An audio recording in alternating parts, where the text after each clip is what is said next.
큰 붉은 용의 실체. 이 용의 실체만 알면 이것도 어려운 말씀이 아니고 어떻게 하나님이 은혜로운 말씀인가. 항상 우리가 말씀을 볼 때 우리 입장에서도 말씀을 봐야 돼요. 뭐 당연히 봐야 되죠. 근데 하나님의 입장에서도 말씀을 봐야 돼요. 하나님이 주시는 게 선물이면 우리가 받는 게 선물인데 내가 받는 선물이 하나님이 주신 선물이라고 우리가 같이 확인을 해야지만 그 선물의 일관성이 있는 거예요. 말씀도 마찬가지예요. 우리의 입장에서도 볼 수 있어요. 근데 하나님의 입장에서도 볼 수 있고 우리가 3인칭 관찰자 시점에서 우리가 주변을 또 살필 수도 있는 거예요. 이런 통전적이고 이런 전체적인 이런 성경을 묵상하다 보면 그 안에 하나님의 메시지를 순간순간 상황마다 찾아낼 수 있게 된다는 거죠. 자, 오늘 우리가 요한계시록 지금 딱 12장이 중간이거든요. 중간쯤인데요. 중간 지점에 12장은 굉장히 중요하다라고 말씀을 드렸습니다. 그러니까 우리가 열심히 가고 있는데 이정표가 없어요. 그럼 이 길이 가는 길이 맞나 안 맞나 확인을 할 수 없잖아요. 그럼 불안해하기 시작하는 거예요. 그러니까 지금 환난과 고난 속에서 막 열심히 견디고 있는 상황 속에서 과연 이게 맞나? 이 길이 정말 하나님이 원하시는 길이 맞나? 라고 그렇게 방황하는 그리스도인들에게 표지판이 보였다라고 우리가 지난 시간에 얘기했잖아요. 그게 바로 이적이라는 거예요. 이적. 그러니까 우리가 생각하는 이적은 뭐라고요? 뭐 바닷물이 열리고 홍해가 갈라지는 기적이 아니고 여기서 이적, 표적이라는 얘기예요. 그러니까 당신들이 걸어가는 그 길이 맞다. 그러니까 그 길 끝에 믿고 걸어가면 뭐가 생긴다? 주님이 보인다. 주님이 보여서 하나님 나라로 갈 수 있다. 그거를 우리에게 다시 한번 중간에 지점에서 이정표를 하나 딱 보여주셨던 게 우리 계시록 12장 1절에서 3절에 뭐라고 얘기했어요? 하늘에 큰 이적이 보이니라고 해서 표지판이라고 말씀드렸어요. 그죠? 그러니까 오늘날 많은 신학의 이론들은 많습니다. 그리고 굉장히 많은 철학도 있고 종교 진리를 찾기 위해서 헤매지만 제일 중요한 것은 이 표지판을 이 누구를 지향하고 있느냐. 내가 부산으로 가고 싶은데 부산의 표지판을 보고 가야 되는데 엉뚱한 표지판을 보고 와서 거기서 부산 갔다라고 할 수 없잖아요. 그럼 실패한 인생이란 말이에요. 그러니까 인류를 구원하신 여자의 후손 예수 그리스도이시며 우리의 최종 목적지라는 거예요. 그래서 요한복음 14장 6절에서 나는 길이요 진리요 생명이라는 거죠. 잃어버린 생명을 찾게 해주시는 유일한 분이 예수님이고 그 예수님이 우리에게 너희는 하나님의 자녀라고 알려주신 것이 그것이 복이고 그 복을 붙들고 살아가는 사람들이 하나님의 자녀이고 그렇게 하나님의 자녀들이 그렇게 살아갈 때 하나님이 기뻐하시는 그런 존재다. 그래서 그것이 비록 이 땅에서 실패하고 부족하고 없이 살고 그리고 박해당해도 그 박해당하는 모든 것들이 하늘에 큰 상급을 쌓고 있는 것이기에 너희들은 그것을 기뻐하고 즐거워하라. 이게 마태복음 5장 12, 13절 말씀이잖아요. 그죠? 그래서 선진들이 이렇게 살았다라고 지금 예수님께서 하나님 나라의 복을 말씀을 하셨단 말이에요. 그러니까 오늘 본문에도 제일 이슈가 되는 중요한 것이 뭐냐면 우리를 진짜 긴장하게 만드는 단어가 하나 나와요. 뭐예요? 한 큰 붉은 용이 나온다는 거죠. 우리나라도 용을 참 좋아해요. 그죠? 용 꿈꾸면은 뭐 사죠? 복권 사요. 참 용 꿈꾸는데 복권 사요. 다른 꿈 뭐 돼지 꿈도 꾸고 뭐 다른데 용 꿈꾸면 100% 복권부터 사는 우리의 그 문화가 있어요. 참 용을 좋아해요, 우리나라는. 그래서 이름에 용 들어가는 이름이 많아요. 얼마나 좋아하면 이름에 용을 3마리 있어서 삼용이라고 질까요? 그죠? 그만큼 용을 좋아하는 거예요. 용이 많으신 우리 김용만 장로님 얼마나 많으셔요. 네. 멋지신 거예요, 멋지신 거예요. 근데 저도 꽃타짠 아니잖아요, 그죠? 그냥 웃자고 해석한 건데요. 근데 오늘 용의 실체를 우리가 확실히 알아야 된다는 거예요. 성경에서 이 붉은 용은 무엇을 뜻하는 것일까? 우리도 성경에 우리가 생각하는 처럼 용 하면은 뭐 복권을 사는 어떤 우리에게 뭐 생각지도 못한 행운들이 기적 같은 럭키 같은 일들이 일어날까? 그렇게 생각하는 것일까? 근데 한번 우리가 성경에서 말하는 그 용의 실체를 한번 확인해 보면 하나님께서 그 모든 것은 일관되게 말씀하시는 거거든요. 모든 게 예수 그리스도 하나님 나라 천국 그리고 구원 이 개념을 성경에 이야기했기 때문에 어디로 가도 그 모든 용어만 정리만 잘 되면 우리가 본질을 잃어버릴 수가 없게 되는 거예요. 자, 그러면 용의 실체를 한번 살펴보기 위해서 오늘 3절 말씀 같이 한번 읽어보도록 할까요? 3절 같이 한번 읽어봅니다. 하늘에 또 다른 이적이 보이니 보라 한 큰 붉은 용이 있어 머리가 7이요 뿔이 10이라 그 여러 머리에 7 왕관이 있는데. 아멘. 그러니까 여기서 뭐예요? 지금 또 다른 이적이 있다라고 했어요. 그러니까 그 첫 번째 이적이 우리가 표지판이라는 걸 확인했죠. 또 다른 이적이 나왔다는 거예요. 우리가 지난 시간에 이적은 지금 제가 말씀드린 신비로운 기적이 아니라 하나님 나라로 가는 표지판, 이 길로 가는 게 맞다, 너희들의 삶이 맞다라고 지금 우리에게 중간에 보여주고 있는 거예요. 그래서 성경의 나눠주라는 것은 뭐냐면 해석이 굉장히 어려운 것을 나눠주라고 얘기하는데, 이 나눠주의 이적을 지금 뭐라고 하냐면 표적이라고 하는 거예요. 표적. 근데 이 표적이라는 것은 우리가 생각할 때 기적보다는 표지판이 더 가깝다라고 우리가 해석하면 더 정확하다는 거죠. 표지판은 뭐예요? 우리에게 그 길을 안내하는 거죠. 안내하는 것. 성경이 우리에게 천국으로 가는 길, 하나님 나라의 삶을 살아가는, 이 땅에 예수 그리스도 하나님의 자녀로 살아가는 길을 안내하는 안내서라는 거죠. 그래서 뭐 어떤 분들은 이렇게 얘기해요. 성경이 천국의 내비게이션이다라고. 이게 뭐 이제 옛날에 무슨 내비게이션이 있었겠어요. 한 3, 40년 전 천국이 지도다라고 얘기했는데 이제는 내비게이션이다라고 얘기하고, 또 이제 조금만 더 가면 어떻게 천국의 AI다 또 이렇게 얘기할 때도 또 있을 거예요. 아마 바뀌는 건데 앞에만 안 바뀐다는 거 우리가 같이 함께 확인하면 좋습니다. 그런데 3절에 나오는 한 큰 붉은 용이라는 것을 자세히 살펴볼 수 있어요.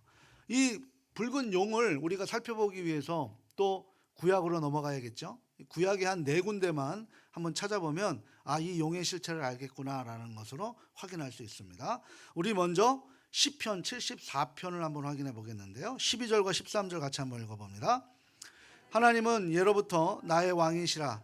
사람에게 구원을 베푸셨나니 주께서 주의 능력으로 바다를 나누시고 물 가운데 용들의 머리를 깨트리셨으며. 아멘. 그러니까 여기서 용들의 머리가 나오죠.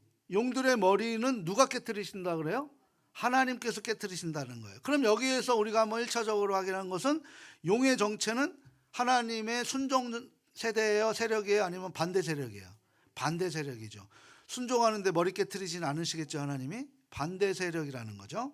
그렇게 알 수 있습니다. 우리 시편 74편 14, 15절 연이어서 또 한번 읽어보도록 합니다. 리워 야단의 머리를 부수시고 그것을 사막에 사는 자에게 음식물로 주셨으며 주께서 바위를 쪼개어 큰 물을 내시며 주께서 늘 흐르는 강들을 마르게 하셨나이다. 아멘. 그러니까 바다에 용이 있는데 그 용들의 머리라고 이야기하면서 바로 이어서 14절에서는 또 뭐라 그래요? 리워야단이라는 그런 단어를 썼죠. 리워야단이라는 단어는 우리나라 단어가 아니라 히브리어겠죠. 그러니까 이 방금 12절에서 보니까 용이 등장하는데 이 용이 여기에서 하나님의 반대 세력이라는 것을 우리가 확인했습니다. 근데 이 용에는 다른 용어들이 있단 말이에요. 야훼, 여호와, 아도나이, 그죠? 하나님, 이런 것처럼 하나님의 칭호를 다르게 이야기하는 것처럼 용들에게도 다른 용어들을 같이 함께 이야기하는데 용이 있고 두 번째 뭐가 있었어요? 리워야단이라는 게 있었어요. 그런데 이 리워야단이라는 단어 각주를 보면은 거기에 또 뭐라고 써 있냐면 악어라고도 써 있어요. 그러니까 용, 리워야단, 악어는 성경에 같은 존재인데 이것은 무슨 존재라고요? 하나님의 반대 세력이라는 거예요. 이제 그렇게 되면 이제 성경을 읽을 때 그 부분에 대해서는 우리가 혼선되지는 않으시겠죠? 그죠? 예, 두 분만 아니신다 그러네요. 자, 그러면 상징적으로 용은 리워야단이면서 악어로도 불릴 수 있다는 것을 머릿속에 염두에 두시고 이제 이사야로 한번 넘어가 볼게요. 이사야 27장을 한번 또 봅니다. 27장 또 한번 읽어봅니다. 1절. 그날에 여호와께서 그의 견고하고 크고 강한 칼로 날랜 뱀 리워야단 곧 꼬불꼬불한 뱀 리워야단을 벌하시며 바다에 있는 용을 죽이시리라. 아멘. 그러니까 여기에 지금 용, 리워야단, 악어에 하나가 또 포함이 되어 있죠. 뭐가 있어요? 뱀. 그러니까 이 뱀은 뭐예요? 뱀은 땅에 딱 붙어 있는 거잖아요. 그죠? 그 우리가 사단이 처음서부터 뱀이 아니었어요. 하나님 앞에 저주받고 땅에 딱 붙어 있는 거예요. 그러니까 땅에서밖에 못 사는 존재, 이게 뱀이에요. 그게 뭐예요? 사탄이라는 거예요. 하나님 앞에 벌어진 존재들, 바로 그런 거예요. 용은 뭐예요? 영적으로 타락한 존재, 사탄을 이야기하는 거죠. 자, 그러면 용과 뱀 같은 존재로서 다 뭐 하는 거예요? 하나님의 일을 걸림돌을 대는 반대 세력들이다라고 우리가 쓰여졌다라는 거죠. 우리가 성경의 표현이 조금씩만 달라도 성경을 논리적으로 추적해 보면은 바로 이렇게 같은 존재로서 쓰여졌다라는 것을 알게 되는 거예요. 그래서 성경이 어려운 게 아니에요. 절대 어렵게 생각하지 마십시오. 우리 이사야 다음에 그럼 또 예레미야를 한번 또 볼까요? 예레미야 51장 34절에서 35절 말씀입니다. 같이 한번 읽어봅니다. 바벨론의 느부갓네살 왕이 나를 먹으며 나를 멸하며 나를 빈 그릇이 되게 하며 큰 뱀같이 나를 삼키며 나의 좋은 음식으로 그 배를 채우고 나를 쫓아내었으니 내가 받은 폭행과 내 육체에 대한 학대가 바벨론에 돌아가기를 원한다고 시온 주민이 말할 것이요 내 피 흘린 죄가 갈대아 주민에게로 돌아가기로 원한다고 예루살렘이 말하리라. 아멘. 그러니까 똑같은 말을 지금 반복하고 있는 거예요. 바벨론, 갈대아 우루 같은 의미예요. 그리고 시온, 예루살렘 같은 의미예요. 두 번 반복하고 있는 거예요. 그러니까 여기서 큰 뱀이 나오죠. 그러면 하나님의 반대 세력, 그것이 하나님의 사람들을 괴롭히는 존재, 이것이 큰 바벨론. 그러면 이 당시 사도 요한이 썼을 때는 누구예요? 로마. 그죠? 왜? 로마를 직접적으로 쓸 수 없는 시대이기 때문에 바로 이런 구약을 빗대어서 지금 이야기하고 있는 거예요. 왜? 구약의 바벨론의 포로 시대를 역사로 살아가고 있기 때문이죠. 우리도 36년의 일제치하 잃어버릴 수 있습니까? 없다는 거예요. 그것을 기억하고 우리가 또다시 그것을 반복하지 말아야 된다는 거. 역사를 끄집어내. 그래서 역사가 굉장히 중요한 거예요. 역사의식 중요합니다. 자, 그래서 지금 여기에서 예레미야가 얘기하는 바벨론 왕 느부갓네살이 뭐예요? 큰 뱀, 리워야단, 악어, 그리고 용이라고 하는 하나님의 반대 세력이라는 것을 알게 됐다는 거예요. 이 당시 바벨론은 이스라엘 백성들을 고통을 주고 학대하던 나라였습니다. 결국은 BC 586년에 이스라엘 남유다가 망해버린 거죠. BC 722년에 북이스라엘이 아수르에게 망했고, 그 아수르에게 망하는 136년간에 바로 깨달음이 있어야 되는데 깨닫지 못하고 여전히 하나님께 범죄를 하고 바벨론에 의해서 아수르가 멸망하고 아수르를 멸망한 바벨론이 바로 136년 후에 남유다를 멸망하면서 이스라엘이라는 나라는 이 땅에서부터 사라져버린 거예요. 언제까지? 1947년까지. 그게 이제 2000년의 이스라엘의 역사예요. 없어진 디아스포라, 흩어진 존재들이라는 거예요. 그러면서 미친 그 광란자에 의한 그 히틀러에 의해서 600만 그 학살도 당하는 것이고, 그럼에도 불구하고 그들이 이겨나가는 것은 야훼 신학을 갖고 있기 때문인 거죠. 그들이 안타까운 것은 예수를 모르고 있다는 거죠. 예수와 연결되면 좋은데 그 예수와 연결된 가장 대표적인 사람이 사도 바울이라고 할 수 있는 거죠. 자, 그래서 거기까지는 지금 넘어갈 필요가 없고요. 자, 그러면 바벨론이 이스라엘 백성들의 고통을 좀 학대하던 나라였다. 바벨론을 뭐라고 부르냐면 뱀이라고 불러요. 큰 뱀이라는 거예요. 큰 나라라는 거죠. 그것도 용이라고도 부릅니다. 그러니까 여기서 한 가지 우리가 확인할 수 있는 중간 결론은 성경에서 말하는 붉은 용, 리워야단, 큰 뱀, 악어 불리는 모든 존재들은 하나님의 백성들과 그리고 대결 관계에 있는 모든 세력들을 총칭한다라고 하는 거죠.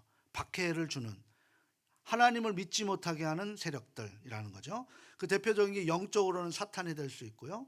그리고 육적으로는 그 사탄에 의해서 움직이는 사람들이라고 할 수 있는 거죠. 그러므로 오늘 본문 3절에 나오는 큰 용은 당시 하나님의 백성들을 지배하고 고통을 주는 어떤 세력을 말하는 거죠. 그게 바로 지금의 그 당시의 로마라고 볼 수 있는 거예요. 자, 우리 한 권만 더 볼까요? 에스겔 29장 2절에서 3절 말씀 또 한번 읽어봅니다. 인자야, 너는 애굽의 바로 왕과 온 애굽으로 향하는 얼굴을 향하여 예언하라. 너는 말하여 이르기를 주 여호와께서 이같이 말씀하시되 애굽의 바로 왕이여, 내가 너를 대적하노라. 너는 자기의 강들 가운데에 누운 큰 악어라. 스스로 이르기를 나의 이 강을 내 것이라.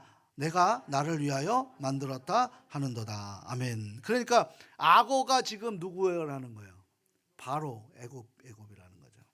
그러니까 우리가 이제 수요일 날 우리가 오전에 지금 공부하고 있는 게 뭐냐면, 이제 지도를 갖고 공부를 하는데, 성경을 좀 입체적으로 보는데, 우리가 얘기하는 성경에 젖과 꿀이 흐르는 땅, 그러니까 성경의 가나안 땅이 막 살기 좋은 땅인 것 같죠? 거기에는 하나님이 비를 안 주면 못 사는 땅이에요. 오히려 갈대아우로 유브라테스 강과 티그리스 강, 나일강, 여기가 더 잘 사는 데지. 근데 거기에서 지금 갈대아우르에서 아브라함을 쫓아내셔서 하나님 나라를 만드셨고, 또 애굽에서 출애굽을 시키셔서 하나님이 인도한 나라를 만들기 위해서 이끌어 가셨던 거예요. 바로 그게 바로 그 젖과 꿀이 흐르는 땅은 어떤 거냐면, 하나님 없이는 살 수 없는 땅이 바로 가나안 땅이에요. 그게 천국인 줄 믿습니다. 천국에 가서 뭐가 풍족한 게 아니라 다 없어도 하나님만 있으면 되는 것이 천국이에요. 이게 바로 하나님이 성경에서 주시는 지혜라는 거죠. 그거를 붙들고 살아가는 거예요. 그러니까 여기서 보니까 애굽 왕 바로를 가리켜서 너는 자기들의 강, 뭐예요? 나일강이겠죠. 거기에 누운 큰 악어라고 말하고 있는 거예요. 전부 같은 의미죠. 바벨론이든 애굽이든 공통점은 뭐예요? 하나님의 백성들을 고통 주고 시련하게 만들고 아픔을 주는 세력들. 더 가진 사람이 못 가진 것을 빼앗는 그런 약육강식의 그런 본능에 취한 땅에 붙어 사는 사람들, 이게 바로 구원받지 못한 사람들이에요. 그러니까 이것을 전부로 어느 시대를 막론하고 교회가 핍박당하는 것은 당연한 거죠. 지금 우리는 교회가 그렇게 핍박당한다고 생각하지만 우리가 예배 자유롭게 드리지 못하지 않잖아요. 이거 얼마나 자유로운 상황에 살아가고 있어요. 성도들을 무너뜨리는 시도가 시대를 넘나들고 시도 때도 없이 너무나 대적들이 많았단 말이에요. 큰 붉은 용의 실체라는 것이죠. 이제부터 예언 가족들은 이런 용어가 나오면 우리가 어렵게 생각하지 말고 바로 하나님의 대적자들이다 라고 생각하면서 우리가 말씀을 묵상하시면 말씀이 더욱더 깊이 들어갈 수 있게 됩니다. 자, 이제 그럼 본문을 들어가서 큰 용의 실체가 어떤 모양이 있는지 한번 볼게요. 머리가 10개예요. 참, 머리도 많아요. 머리도 10개고 머리가 7개, 그리고 뿔이 10개예요. 무엇을 상징하는 것일까? 이와 비슷한 것이 후반부에 가면 계시록 19장에 나타나 있는데요. 우리 계시록 19장 11절에서 13절 말씀 같이 한번 읽어보도록 합니다. 또 내가 하늘이 열릴 것을 보니 보라, 백마와 그것을 탄 자가 있으니 그 이름은 충신과 진실이라. 그가 공의로 심판하며 싸우더라. 그 눈은 불꽃 같고 그 머리에는 많은 관들이 있고 또 이름 쓴 것 하나가 있으니 자기밖에 아는 자가 없고, 또 그가 피 뿌린 옷을 입었는데 그 이름은 하나님의 말씀이라 칭하더라. 아멘. 그러니까 여기에서 보시면 백마 탄 자의 머리에 많은 관이 쓰여 있다라고 얘기해요. 이 부분을 우리는 고대 전쟁 문화를 모르면 이게 해석이 안 돼요. 그러니까 우리가 얘기하는 장수들이 싸움에 나가면 상대 장수하고 싸워서 이기면 그 사람들의 뭘 갖고 와요? 전리품으로? 머리를 쳐서 갖고 온단 말이에요. 그 머리에 이런 관들이 있는데 관을 가지고 온단 말이죠. 그러니까 10번의 전쟁에서 승리하면 그 사람에게는 10개의 관을 쓰고 옵니다. 그런데 오늘 19장에서 보게 되니까 백마 탄 사람의 이름이 뭐라고 써 있어요? 11절에 충신이고 진실이라고 그 사람의 이름을 이야기하고 있는 거예요. 장차 모든 철창 철창의 권세를 가지고 이 세상을 평정하시기 위해서 오신 예수 그리스도를 가리키고 있는 거죠. 그러니까 모든 승리의 왕이신 예수 그리스도를 우리가 예표하는 것이라고 볼 수 있어요. 근데 계시록 12장에서 보면 붉은 용의 실체는 뭐예요? 하나님의 반대 세력이라고 지금 얘기했어요. 그럼 뭐 하자는 거예요? 지금 주님을 흉내내는 거죠. 그 영원에 알 수 있는 승리자니까 그 승리자를 흉내내는 것. 우리로 얘기하면 적그리스도, 이단들을 이야기하고 있는 거예요. 문제는 결정적으로 뭐가 틀리냐면 관의 용도가 틀립니다. 머리에 쓰는 관의 용도. 우리가 한글로 보니까 계시록 19장의 관이나 계시록 12장의 관이나 똑같은 관이라고 써 있으니까 같은 관이라고 생각했죠. 우리가 얘기하는 적그리스도와 그리스도 구별하기가 어렵단 말이에요. 그런데 이것을 원문으로 보게 되면 완전히 다른 의미예요. 헬라어 원문에 들어보게 되면 19장의 관과 12장의 관이 완전히 다른데요.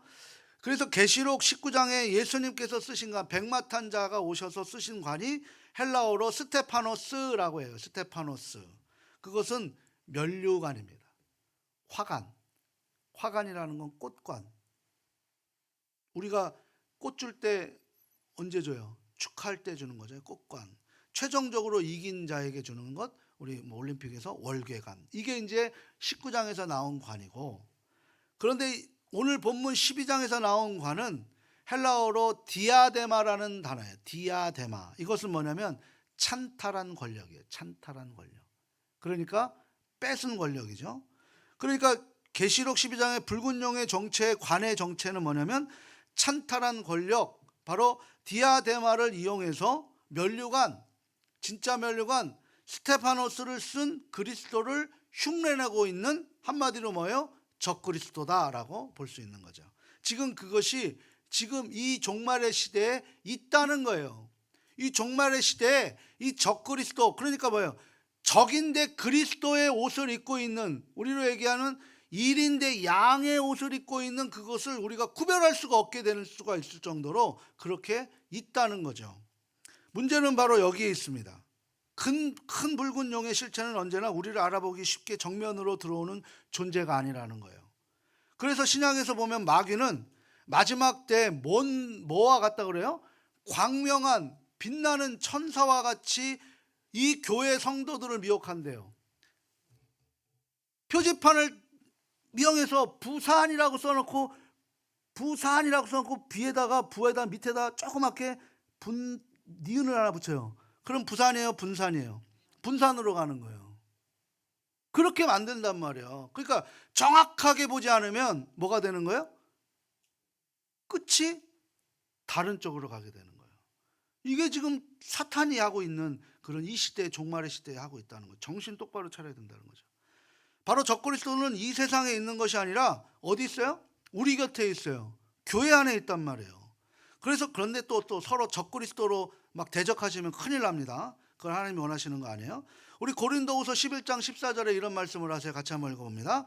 이것은 이상한 일이 아니니라 사탄도 자기를 광명한 천사로 가장하나니 라고 말씀하고 있어요. 아멘. 그러니까 그리스도는 시대마다 공격의 전략이 달랐어요. 요즘 어떻게 하냐면 교회를 부흥하게 만들어요. 사탄이 냅둔다니까요. 여러 가지 수단으로 방법을 가리지 않고 막 교회를 오히려 돕습니다. 아유, 부흥해 라고 얘기해요. 그러면서 그 안에다가 뭘 집어넣냐면 막 세상 프로그램들을 막 집어넣어요. 심리학을 집어넣어요. 그리고 막 하나님 중심이 아니라 우리 위로하는 중심으로 막 가게 만들어요. 그래서 뭐 기독교 심리학이 생기고 뭐가 생기고 막 우리가 막 그런 어떤 심리 치료를 받으면서 교회에서 막 다니게 하고 그런 일들이 벌어진단 말이에요. 그러다 보니까 결론은 뭐예요? 교회에 와서 이런 프로그램들을 통해서 하나님이 나를 치료하는 것이라고 바뀌어버린다는 거예요. 하나님의 마음을 알아가는 이 메인의 그 본질이 살짝 틀었는데 그렇게 돼버립니다. 오늘도 내가 위로받는 것이 아니라 내가 오늘도 말씀 받고 나아가는 거예요. 내가 세상에 말씀 붙들고 살아가는 확신을 갖고 나가는 것이 예배지, 나를 위로하는 것, 하나님이 나를 끝까지 책임져 주신 분 아니겠어요? 40년 광야 생활을 통해서 우리의 의복을 허트리지 않고 신발의 끈을 해이지 않게 해주시는 것이 하나님의 은혜 아닙니까? 그럼 우리가 무엇을 붙들고 살아가야겠어요? 하나님 말씀 붙들고 살아가야 되는데 여전히 나의 만족을 위해서 예배를 하는 이런 살짝 틀어버리는 이 부분이 바로 사탄의 조작이라는 사실입니다. 이해가 안 되시죠? 결정적으로 거기에 그리스도가 없게 만드는 거예요. 오늘날 조심해야 될 게 이게 함정입니다. 그 대신 뭐가 생겨요? 세상적인 복이 들어오게 되면서 기복신앙으로 교회가 점철되어 버린다는 거예요. 마이크 호톤이 이런 책을 썼어요. 우리 한번 보세요. 무슨 책입니까? 그리스도 없는 기독교래요. 기독교라는 게 뭐예요? 그리스도 교인데 예수님이 없는 기독교가 있다는 거예요. 근데 그게 뭐예요? 우리라는 거예요. 교회에 많다는 거예요. 오늘날 교회가 이런 함정에 쉽게 녹아져 있다는 것을 경고하고 있는 거예요. 그리스도 없는 기독교 충분히 가능하다라는 거죠. 우리 속에도 가능합니다. 사탄은 이제 전략을 바꾼 거예요. 예수님을 막 이전에는 막 믿는 거 핍박하고 고난 주니까 넘어지고 사라질 줄 알았는데 아니더라는 거예요. 오히려 더 강해지더라는 거예요. 예수 믿는 며느리 하나 들어와 갖고 그거 막 유교 집안에서 막 어떻게든 잡아 죽이려고 막 그렇게 했는데 끈질기게 해서가 나중엔 결론 어떻게 됩니까? 유교 집안이 기독교 집안 바뀌는 거 아니에요. 그 역사가 250년에 로마 박해에 의해서 로마가 그 앞에 무너졌던 게 바로 기독교 역사 카톨릭의 시작 아닙니까? 근데 지금은 그렇게 안 한다니까요. 이제는 안 한다니까요. 오히려 당 있는 저에게 달콤함으로 다가오는 거죠. 안 죽어, 괜찮아. 먹으면 0칼로리야. 서서히 죽어가는 것도 몰라. 잘 먹으면 0칼로리야. 괜찮아. 맛있게 먹으면은 다이어트 제품이야. 라고 얘기하면서 빅파이 막 먹어요. 진짜 빅 되는 거죠. 이제 교회를 자꾸 부흥하던 성도들의 삶을 평안하게 해지니까 그때서부터 걱정도 없고 불안이 없잖아요. 그럼 뭐가 돼요? 점점 뭘 안 합니까? 기도를 안 하게 되는 거예요. 하나님과 대화, 하나님을 의지하지 않게 되는 거예요. 기도는 언제 합니까? 절실할 때 하죠. 긴박할 때 하죠. 예전 시대의 환난과 죽음의 위협으로 교회를 공격했는데 그 기독교가 무너진 게 아니라 오히려 기독교가 더 굳세게 섰거든요. 그러니까 사탄이 전략을 바꾼 거죠. 그럼 보통 이단들의 교주가 사람들 앞에 뭘 쓰고 나와요? 이런 면류관 같은 거 쓰고 나오잖아요. 문선명이 막 금관 쓰고 나오고, 그죠? 저기 또 누구야? 이만희 백마 타고 금관 쓰는 그 백마, 진짜 높은데 떨어지면 죽을 수 있는데 잘 타는 거 보면 대단해요. 자기가 누구라는 것을 표현하는 거예요? 구세주라는 것을 표현하고 있는 거예요. 이정표를 잘 보지 못하면 결론은 우리식으로 얘기하면 골로 가는 것입니다. 계시록 오늘 본문 4절 말씀 한번 읽어볼까요? 그 꼬리가 하늘의 3분의 1을 끌어다가 땅에 던지더라. 용이 해산하려는 여자 앞에서 그가 해산하면 그 아이를 삼키고자 하더니. 아멘. 그 꼬리가 하늘의 별 3분의 1을 끌어다가 지난 시간에 여자의 묘사를 했죠. 여자는 해를 입고 달을 발 아래 두고 머리에 발을 썼다. 상상만 해도 아름다운 모습인데 해, 달, 별은 뭐라고 그랬어요? 지난 시간에 자손이라고 그랬어요. 후손이라고 그랬어요. 여기서 자손은 어떤 자손이에요? 바로 하나님의 교회 공동체, 저와 여러분이에요. 오늘날 교회 공동체를 지칭하고 있는 거예요. 그런데 오늘 본문에 보니까 이 해, 달, 별인 하나님의 자손인 저와 여러분을 그 3분의 1을 끌어다가 땅에 던져버린다는 거예요. 그 무엇입니까? 별은 자손을 묘사하는데 3분의 1, 그러니까 전체가 아니라 부분적인 성도들이 핍박과 죽음을 당하는 한시적으로 지금 우리에게 보여주고 있다는 거예요. 그럼 오늘날의 성도에 이런 핍박과 고난이 있을 수 있다는 거죠. 그러니까 예수 믿는다고 만사형통 무병장수, 이것은 성경의 이야기가 아니에요. 예수를 믿어도 무병장수라는 건 뭐예요? 내가 내 마음속에 주님을 의지하며 살아가는 영원히 사는 삶, 영원성을 붙들고 살아가는 삶, 유한한 것에 거기에 내가 마음을 뺏기는 것이 아니라 오히려 그것을 더 배설물로 여기고 하나님 붙들고 살아갈 때 이 땅에 일어나는 모든 수단들을 우리가 꿔줄지언정 꾸지 않는 역사를 하나님이 우리에게 이끌어 주시는 줄 믿습니다. 근데 제밥에 우리가 관심을 갖게 되니까 문제가 되는 거예요. 그러므로 붉은 용의 실체는 궁극적인 대상은 누구냐면 여자가 낳은 아기입니다. 여자가 낳은 아이가 뭐예요? 그분은 왜 이 땅에 오시냐면 하나님의 택한 백성들을 향한 사랑의 완성을 위해서, 구원의 완성을 위해서 오셨다는 거예요.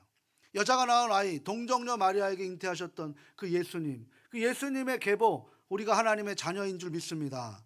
예수님이 이 땅에 그렇게 외로움을 사셨는데 우리는 우리에게 외롭게 살아가지 못하도록 하기 위해서 우리에게 교회 공동체를 주셨다는 말이에요. 근데 교회 공동체에도 서로가 서로를 위하는 것이 아니라 같은 마음, 같은 뜻, 같은 비전, 같은 열매, 같은 마음을 붙들어야 되는데 그러지 못하고 있는 우리들의 몸 3분 5열, 이건 누가 원하시는 거냐는 거예요. 하나님이 원하시는 것일까? 아니면 사탄이 우리에게 지금 가장 근접거리에서 우리를 분열시키고 있는 것일까? 잘 생각하셔야 된다는 거죠. 처음에 십자가를 이야기하고 예수님을 이야기하고 나중에 뭘 이야기한 줄 아십니까? 이단들의 마지막에 실체가 드러나는 것은 뭐예요? 우리가 신학 공부를 잘해야 되는 것, 평신도 신학 공부를 해야 되는 이유 중에 하나가 저는 여기 있습니다. 기독론에 의해서 모든 이단들은 다 끝나버려요. 그래서 우리가 그런 신학 공부를, 제가 자꾸 어렵지만 우리 평신도 신학화 과정을 가져서 기도원 300연구사를 우리 교회가 좀 만들려고 하는 과정 중에 있는 거예요. 처음에 십자가 얘기 다 합니다. 이단도 예수님 이야기도 합니다. 나중에 한참 재산 다 빠져먹고 시간 다 허비하고 나중에 빠져나올 수 없을 때 뭐라고 얘기해요? 사실 내가 예수다라고 얘기해요. 그게 이단들이에요. 삶에 피폐해지는 거죠. 근데 정말 안타까운 건 이 작은 나라에 이단이 가장 많답니다. 세계에서 이단이 가장 많은 나라가 우리나라예요. 그만큼 영적으로 우리가 굉장히 민감한 나라인데, 그렇게 잘못되면 무엇이 잘못됐냐면 기독론이 잘못되고 있는 거예요. 예수님을 믿는 이론이 잘못되고 있다는 거예요. 그러면 평신도라고 해서 교리를 모르면 어떻게 됩니까? 이런 의미가 커서 저는 어렵고 지루해도 자꾸 신학적 소양을 지금 자꾸 가르치려고 하는 게 바로 그런 거예요. 조금 힘들고 어렵더라도 저를 믿고 동참해 주시면 제가 전하는 그 표지판의 길은 예수 그리스도라고 저는 믿습니다. 왜? 저는 예수 외에는 이야기하지 않기 때문입니다. 우리 5절 말씀 같이 한번 읽어볼까요? 여자가 아들을 낳으니 그가 장차 철장으로 만국을 다스릴 남자라. 그 아이를 하나님 앞과 그의 보좌 앞으로 올라가더라. 여자이 뭐예요? 남자의 혈통은 뭡니까? 바로 죄의 혈통이죠. 여자의 혈통을 통해서 메시아가 나타난다라는 거예요. 그러니까 이 아이가 태어났으니 어떻게 되는 거예요? 게임 끝났다는 거죠. 승리의 왕이시니까 태어나자마자 이 아이가 보좌 앞으로 올려진다는 거예요. 5절은 마치 압축 파일로 연결해서 이 땅에 성육신 하셔서 하나님 앞에 승천하시는 것까지 예수님의 고난과 십자가의 죽음, 부활 모든 것을 다 압축해서 만들어 놓은 그림 하나가 바로 오늘 5절 말씀이라고 할 수 있어요. 이렇게 생략된 이유는 아주 간단합니다. 지금 현실이 힘들고 어렵고 고난 속에 있다 할지라도 우리가 마지막까지 붙들어야 할 승리의 그림은 바로 이것이다라고, 그래서 또 하나의 큰 이적을 지금 보여주고 계시는 거예요. 중간 평가를 할 때 그리스도께서 태어나는 어둠의 권세는 끝납니다.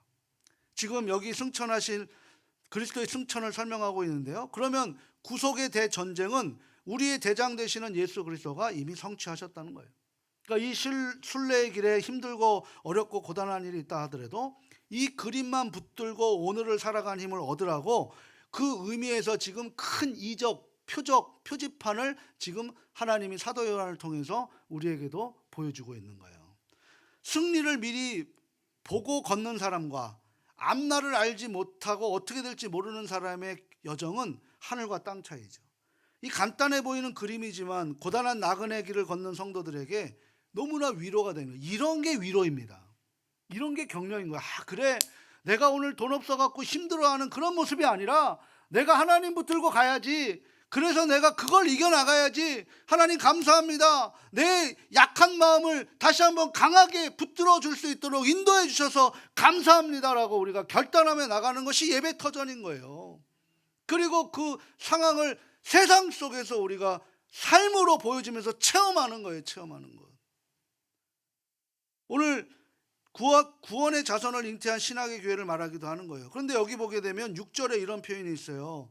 그 여자가 광야로 도망가매 거기서 1260일 동안 그를 양육하기 위하여 하나님께서 예비하신 곳에 있더라.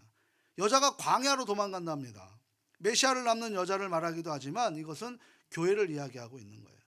성도의 무리를 얘기하고 있는 거죠. 근데 성도들이 지금 어디로 도망갔다는 거예요? 이 큰 붉은 용 때문에 광야로 도망가는데 거기에 며칠 있다는 거예요. 1260일. 우리가 1260일 했잖아요. 그죠? 42달, 3년 반 때, 한때, 두때, 반때 다 똑같은 말이라고 했어요. 그거 어렵게 생각하지 마시라는 거예요. 그건 뭐예요? 열흘 동안 한시적이라는 거예요. 영원하지 않다는 거예요. 끝은 있다는 거죠. 우리가 박해받는 끝이 있다라는 거예요. 예수 그리스도를 탄생하고 오시는 그날 종말의 시대를 살아가고 있지만 마지막 때가 있다는 거예요. 그래서 예수님께서, 하나님께서 뭐라, 나는 알파요 오메가라 라고 말씀하고 계시는 거예요. 시작도 하나님이시고 끝도 하나님이 맺어내신다 라고 지금 말씀하고 있는 거예요. 그러니까 지금 우리는 어떤 시대를 살아가고 있어요? 종말의 시대를 살아가고 있어요. 여자의 후손들이 지금 어디로 내몰려집니까? 광야로 내몰아져요. 거기에 3분의 1이 비참하게 죽을 수도 있는 거예요. 그게 내가 될 수도 있습니다. 광야라는 것이 무엇입니까? 출애굽의 구속자적으로 가장 큰 사건인데, 광야는 뭐예요? 춥고 배고프고 절망하고 정갈로 인해서 죽을 수 있는 메마른 땅에 인간적인 스스로가 광야에서 도저히 살 수 없는 곳이에요. 여기에는 뭡니까? 하나님의 은혜 아니고선 살아갈 수 없다라는 역설을 갖고 있는 파라독스란 말이에요. 역설, 파라독스라고 할 수 있는 거죠. 야, 여기가 끝이다 라고 하면서 아무것도 없는 곳, 죽을 자리라도 우리를 확 밀어버리시는 거예요. 그렇게 하나님이 허락하십니다. 그냥 낭떠러지 끝에 서게 하시는 거예요. 그럼 우리는 뭐합니까? 엘리 엘리 라마 사막다니, 우리가 우리 입장에서 하나님 앞에 하소연할 수 있어요. 하나님 도대체 어디 계십니까? 하나님 어떻게 할 수 있어요? 라고 하면서 하나님의 마음을 몰라버리면 우리는 어떻게 됩니까? 신앙의 침체가 있는 거죠. 아, 이 길이 아닌가 보다. 돌아가게 돼버리는 거예요. 그런데 그것이 아니라 그곳에서 하나님께서 우리를 끝까지 책임져 주신다라는 거죠. 소위 따뜻하고 등 따뜻하고 배부르면 넉넉할 때는 하나님을 절박하게 찾지 않습니다. 광야에 놓인 것처럼 자신의 힘으로 아무것도 할 수 없는 그 마지막에 우리의 신앙이 자라는 거예요. 우리 신명기 8장 1절에서 4절 보면 이런 말씀을 하세요. 우리 같이 한번 마지막으로 읽어보도록 합니다. 내가 오늘 명하는 모든 명령을 너희는 지켜 행하라. 그리하면 너희가 살고 번성하여 여호와께서 너희의 조상들에게 맹세하신 땅에 들어가서 그것을 차지하리라. 내 하나님 여호와께서 이 40년 동안에 내가 광야길을 걷게 하신 것을 기억하라. 이는 너를 낮추시며 너를 시험하사 내 마음이 어떠한지 그 명령을 지키는지 지키지 않는지 알려 하심이라. 너를 낮추시며 너를 줄이게 하시며 또 너를 알지 못하며 내 조상들도 알지 못하던 만나를 내게 먹이신 것은 사람이 떡으로만 사는 것이 아니요 여호와 입에서 나오는 모든 말씀으로 사는 줄을 내가 알게 하려 하심이니라. 이 40년 동안에 내 의복이 헤어지지 아니하였고 내 발이 부르트지 아니하였느니라. 아멘. 그러니까 이 광야의 시기가 정말 하나님만이 삶의 근거이고 전부라는 것을 알게 되는 거죠. 지금 실패하고 좌절하고 엎어진다 하더라도 이 사실 광야 속에 지금 우리가 경험하라는 거예요. 광야는 하나님이 전부라는 사실, 가나안 땅은 하나님 없이는, 하나님이 주시는 비 없이는 살 수 없는 것이 가나안 땅이고 그것이 하나님 나라이고 에덴 동산인 줄 믿습니다. 신명기 8장 5절에 이렇게 얘기해요. 같이 한번 읽어봅니다. 너는 사람이 그 아들을 징계함 같이 내 하나님 여호와께서 너를 징계하시는 줄 마음에 생각하고. 아멘. 그러니까 여기에서 아들을 징계한다면, 징계라는 것을 우리가 좀 달갑지 않게 생각할 수 있는데요, 이 징계라는 것은 헬라어로 파이데이 아니에요. 파이데이안. 뭐예요? 자녀를 만들어 간다라는 거죠. 우리 교회학교에 그 프로그램이 있죠. 뭐가 있어요? 파이디온이라는 프로그램이 있어요. 그게 뭐예요? 바로 징계, 자녀를 만들어 간다는 거예요. 하나님이 여기서 징계와 반대되는 게 뭐예요? 체벌이겠죠. 체벌은 때리는 것인데 하나님의 만들어가는 징계는 사랑하는 내 자녀를 만들어 가겠다. 비록 광야일지라도 같이 함께 가는 그런 아버지의 넓은 마음이 바로 그런 모습입니다. 그래서 민수기를 우리는 무슨 학교라 그래요? 광야학교라 그래요. 광야학교. 은혜와 축복이 있는 거죠. 그러하게 광야는 고난과 저주와 그런 하나님께서 버리심이 아니라 은혜와 축복이라는 사실을 우리가 인정받으실 수 있기를 바랍니다. 미즈노 겐조라는 분이 있어요. 이분이 내성마비 시인인데요, 그 시 중에 자신에게 폭풍우처럼 닥친 그 어려움과 고난과 육신의 아픔과 질병과 괴로움에 하나님의 은혜로 승화시켰던 그 짤막한 시 구절이 있습니다. 괴롭지 않았더라면이라는 시인데요, 오늘 이 시간 이 시를 마지막으로 오늘 강의를 마치려고 합니다. 우리 같이 한번 읽어보도록 할까요? 괴롭지 않았더라면 내가 그 그리스도를 어찌 알 수 있었을까? 괴롭지 않았더라면 이 보배로운 진리를 어떻게 깨달을 수 있었을까? 괴롭지 않았더라면, 괴롭지 않았더라면. 사랑하고 소중하고 존경하는 가족 여러분, 지금 광야 속에 있으십니까? 여기서 하나님이 내게 어떤 훈련을 시키실까 원하신가를 생각할 때 비로소 광야는 더 이상 광야가 아니고 그 시간이 은총의 땅이고 은혜의 강수가 되는 줄 믿습니다. 우리는 비록 내 걸음이 모든 것이 불확실하게 느껴질지라도 우리는 두려워하지 마십시오. 그때마다 우리는 두려움을 다 내려놓고 말씀을 붙들 수 있기를 바랍니다. 이게 광야의 은혜입니다. 바로 그 은혜를 누릴 때 하나님의 마음을 알게 되고 하나님의 마음을 알게 되는 사람만이 이 땅에서 하나님의 뜻을 실현하는 것을 믿으시고 우리 모두가 다 하나님 앞에 귀하게 쓰임받는 일꾼들이 다 될 수 있기를 바랍니다.